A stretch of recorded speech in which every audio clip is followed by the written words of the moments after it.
जय Hind SRPians. Jai Hind class 11th। Welcome to online class of Shri Ram public school. मैं Dharmendra Singh, your Hindi teacher. कल हम आपके पाठ्यपुस्तक में दिए गए पाठ गलता लोहा को पढ़ रहे थे। इसमें हमने देखा कि किस प्रकार मोहन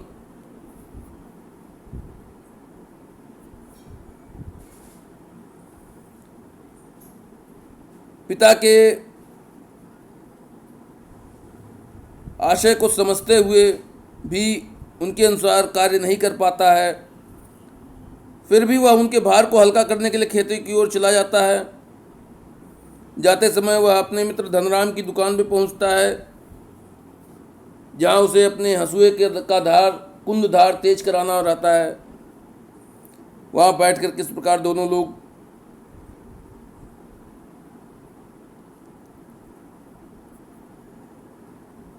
अपनी बीती हुई दुनिया में लौट जाते हैं,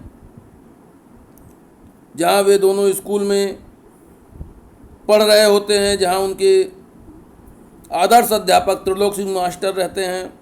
किस प्रकार से त्रिलोक सिंह मास्टर धनराम और मोहन के बीच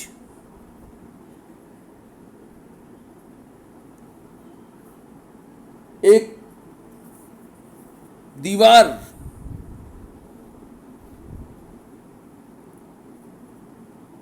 खड़ा करने का काम करते हैं, क्योंकि मोहन एक कुशाग्र बुद्धि का बालक रहता है और धनराम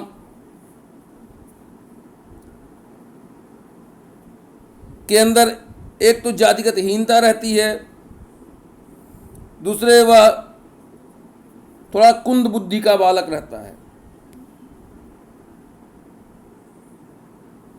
13 का पहाड़ा उसे नहीं याद हो पाता है। इसी से हम उसके बुद्धि लब्धि के बारे में जान सकते हैं और किस प्रकार माठ साहब उसके साथ व्यवहार करते हैं, ये भी हमने पढ़ा।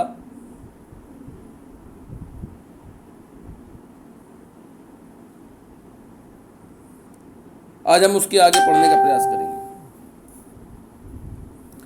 प्राइमरी स्कूल की सीमा लागते ही मोहन ने छात्रवृत्ति प्राप्त कर त्रिलोक सिंह मास्टर की भविष्यवाणी को किस हद तक सिद्ध कर दिया, तो साधारण हैसियत वाले यजमानों की पुरोताई करने वाले वंशीधर तिवारी का हौसला बढ़ गया और वे भी अपने पुत्र को पढ़ा लिखा कर बड़ा आदमी बनाने का स्वप्न देखने लगे। पीढ़ियों से चले आते पैतृक धंधे ने उन्हें निराश कर दिया था। दान दक्षिणा के बूते पर वे किसी तरह परिवार का आधा पेट भर पाते थे। मोहन पढ़ लिखकर वंश का दारिद्र्य मिटा दे, यह उनकी हार्दिक इच्छा थी। दारिद्र्य माने गरीबी, लेकिन इच्छा होने भर से ही सब कुछ नहीं हो जाता। आगे की पढ़ाई के लिए जो स्कूल था वह गांव से 4 मील दूर था। 2 मील की चढ़ाई के अलावा बरसात के मौसम में रास्ते में पड़ने वाली नदी की समस्या अलग थी। तो भी वंशीधर ने हिम्मत नहीं हारी और लड़के का नाम स्कूल में लिखा दिया। बालक मोहन लंबा रास्ता तय कर स्कूल जाता और छुट्टी के बाद थका मांदा घर लौटता तो पिता पुराणों की कथाओं से विद्या व्यसनी बालकों का उदाहरण देकर उसे उत्साहित करने की कोशिश करते रहते। विद्या व्यसनी का अर्थ होता है विद्या को पाने की लालसा रखने वाला, ललक रखने वाला। वर्षा के दिनों में नदी पार करने की कठिनाई को देखते हुए वंशीधर ने नदी पार के गांव में एक यजमान के घर पर मोहन का डेरा तय कर दिया था।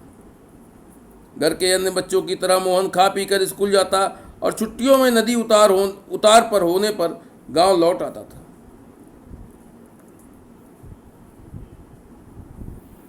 संयोग की बात, एक बार छुट्टी के पहले दिन जब नदी का पानी उतार पर ही था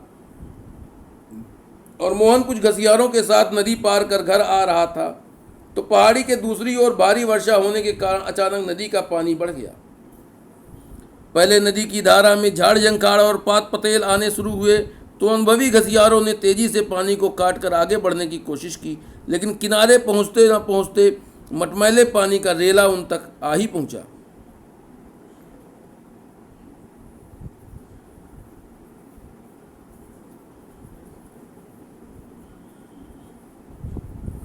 वे लोग किसी प्रकार सकुशल इस पार पहुंचने में सफल हो सके। इस घटना के बाद वंशीधर घबरा गए और बच्चे के भविष्य को लेकर चिंतित रहने लगे। डेरा का अर्थ होता है रहने का स्थान तय करना। डेरा तय करना मतलब रहने का स्थान तय करना, निर्धारित करना। पात पतेल अर्थात जो पत्ते, झाड़ आदि वर्षा के पानी में, नदी के पानी में बहकर आते हैं। रेला माने समूह।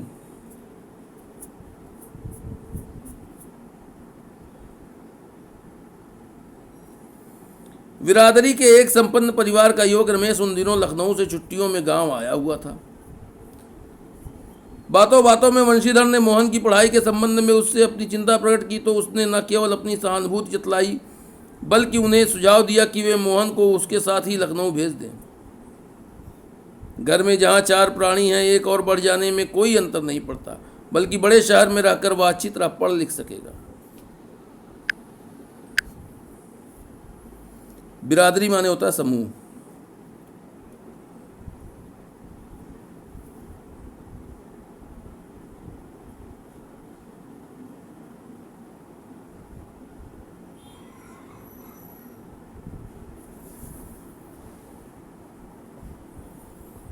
वंशीधर को जैसे रमेश के रूप में साक्षात भगवान मिल गए हों।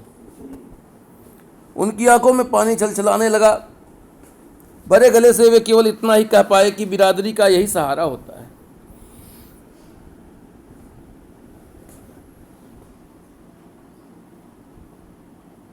छुट्टियां शेष होने पर रमेश वापस लौटा तो माँ बाप और अपनी गांव की दुनिया से बिछुड़कर सहमा सहमा सा मोहन भी उसके साथ लखनऊ आ पहुंचा।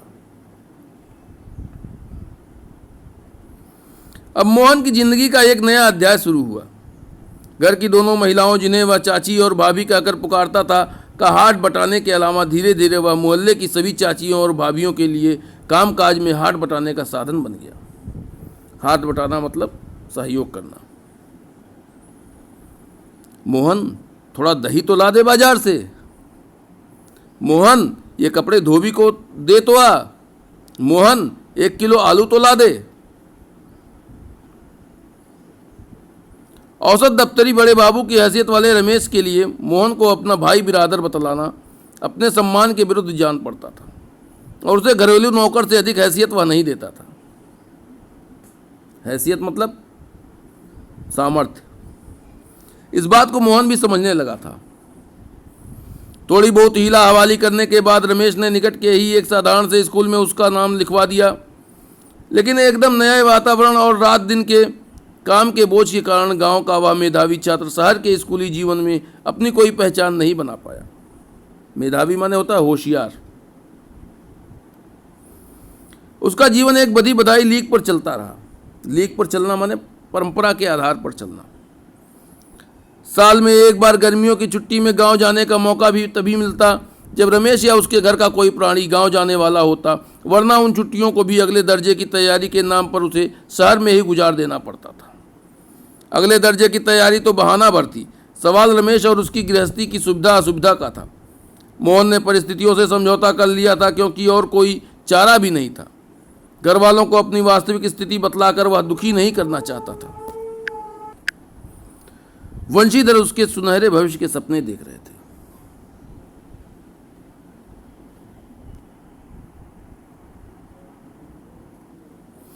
आठवीं कक्षा की पढ़ाई समाप्त कर छुट्टियों में मोहन गांव आया हुआ था। जब वह लौटकर लखनऊ पहुंचा तो उसने अनुभव किया कि रमेश के परिवार के सभी लोग जैसे उसकी आगे की पढ़ाई के पक्ष में नहीं हैं। बात घूम फिरकर जिस ओर से उठती वह इसी मुद्दे पर जरूर खत्म हो जाती कि हजारों लाखों बीए एमए मारे मारे बेकार फिर रहे हैं। मुद्दा माने विषय। ऐसी पढ़ाई से अच्छा तो आदमी कोई हाथ का काम सीख ले। रमेश ने अपने किसी परिचित के प्रभाव से उसे एक तकनीकी स्कूल में भर्ती करा दिया। मोहन की दिनचर्या में कोई विशेष अंतर नहीं आया था। वह पहले की तरह स्कूल और घरेलू कामकाज में व्यस्त रहता। धीरे धीरे 1.5-2 वर्ष का यह समय भी बीत गया और मोहन अपने पैरों पर खड़ा होने के लिए कारखानों और फैक्ट्रियों के चक्कर लगाने लगा।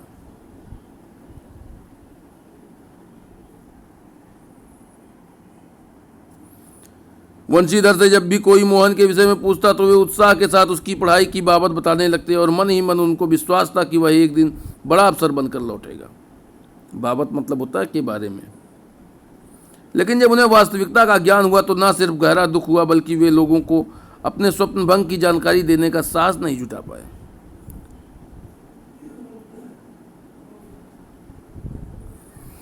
धनराम ने भी एक दिन उनसे मोहन के बारे में पूछा था। घास का एक तिनका तोड़कर दांत खोदते हुए उन्होंने बताया था कि उसकी सेक्रेटरिएट में नियुक्ति हो गई है और शीघ्र ही विभागीय परीक्षाएं देकर वह बड़े पद पर पहुंच जाएगा। सेक्रेटरिएट माने सचिवालय। धनराम को त्रिलोक सिंह मास्टर की भविष्यवाणी पर पूरा यकीन था। ऐसा होना ही था, उसने सोचा। दांतों के बीच में तिनका दबाकर असत्य भाषण का दोष न लगने का संतोष लेकर बंशीधर आगे बढ़ गया।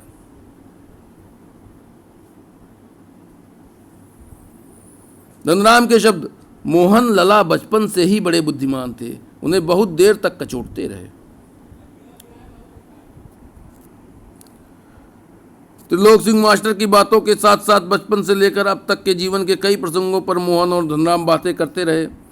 धनराम ने मोहन के हंसुए के फाल को बेत से निकालकर भट्टी में तपाया और मन लगाकर उसकी धार गढ़ दी। गर्म लोहे को हवा में ठंडा होने में काफ़ी समय लग गया था। धनराम ने उसे वापस बेत पहनाकर मोहन को लौटाते हुए जैसे अपनी भूल चूक के लिए माफ़ी मांगी हो। बेचारे पंडित जी को तो फुर्सत नहीं रहती, लेकिन किसी के हाथ भिजवा देते तो मैं तत्काल बना देता।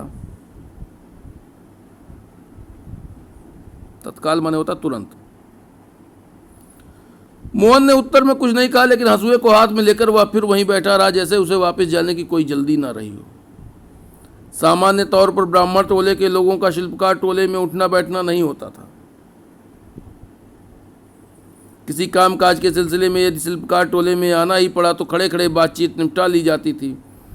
ब्राह्मण टोले के लोगों को बैठने के लिए कहना भी उनकी मर्यादा के विरुद्ध समझा जाता था। मर्यादा मतलब मान सम्मान। पिछले कुछ वर्षों से शहर में रहने के बावजूद मोहन गांव की इन मान्यताओं से अपरिचित हो, ऐसा संभव नहीं था। धनराम मन ही मन उसके व्यवहार से असमंजस में पड़ा था, लेकिन प्रकट में उसने कुछ नहीं कहा और अपना काम करता रहा। असमंजस माने दुविधा। लोहे की एक मोटी छड़ को भट्टी में गलाकर धनराम गुलाई में मोड़ने की कोशिश कर रहा था। एक हाथ से सड़सी पकड़कर जब वह दूसरे हाथ से हथौड़े की चोट मारता तो निहाई पर ठीक घाट में सिराना फंसने के कारण लोहा उचित ढंग से मुड़ नहीं पा रहा था। सड़सी माने लोहे को पकड़ने का कैंचीनुमा औजार। मोहन कुछ देर तक उसे काम करते हुए देखता रहा, फिर जैसे अपना संकोच त्याग कर उसने दूसरी पकड़ से लोहे को स्थिर कर लिया और धनराम के हाथ से हथौड़ा लेकर नपी तुली चोट मारते, अभ्यस्त हाथों से धौकनी फूंक कर लोहे को दोबारा भट्टी में गर्म करते और फिर निहाई पर रखकर उसे ठोकते पीटते सुगढ़ गोले का रूप दे डाला। अभ्यस्त मतलब अभ्यास से संवरा हुआ, सुगढ़ माने सुंदर। मोहन का यह हस्तक्षेप इतनी फुर्ती और आकस्मिक ढंग से हुआ था कि धनराम को चूक का मौका ही नहीं मिला। वह अवाक मोहन की ओर देखता रहा। हस्तक्षेप माने दखल।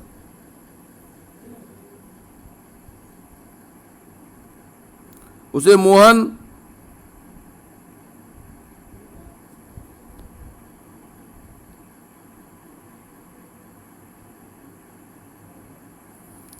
की कारीगरी पर उतना आश्चर्य नहीं हुआ जितना पुरोहित खानदान के एक युवक का इस तरह के काम में उसकी भट्टी पर बैठकर हाथ डालने पर हुआ था।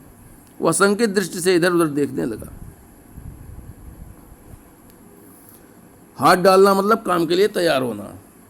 संकित माने संदेह की दृष्टि से।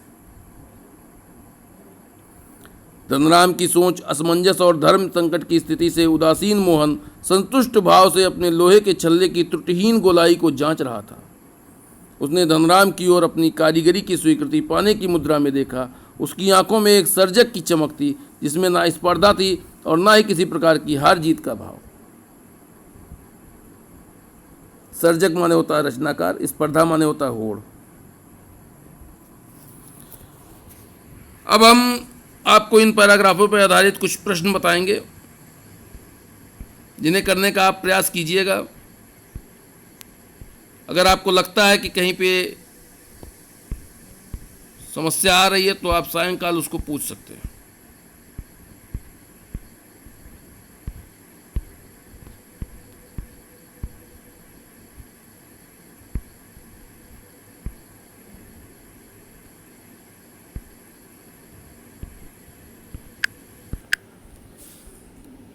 आपका प्रथम प्रश्न है, मोहन के साथ हुई नदी वाली घटना के बारे में बताएं।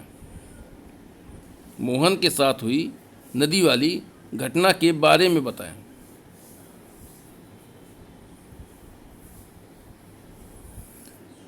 प्रश्न संख्या 2, रमेश मोहन को किस हैसियत से रखता था? रमेश मोहन को किस हैसियत से रखता था? प्रश्न संख्या 3, मोहन ने परिस्थितियों से समझौता क्यों कर लिया था? मोहन ने परिस्थितियों से समझौता क्यों कर लिया था?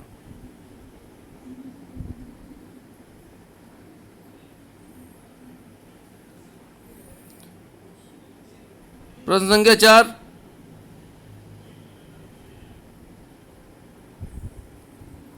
मोहन ने धनराम का अधूरा काम कैसे पूरा किया?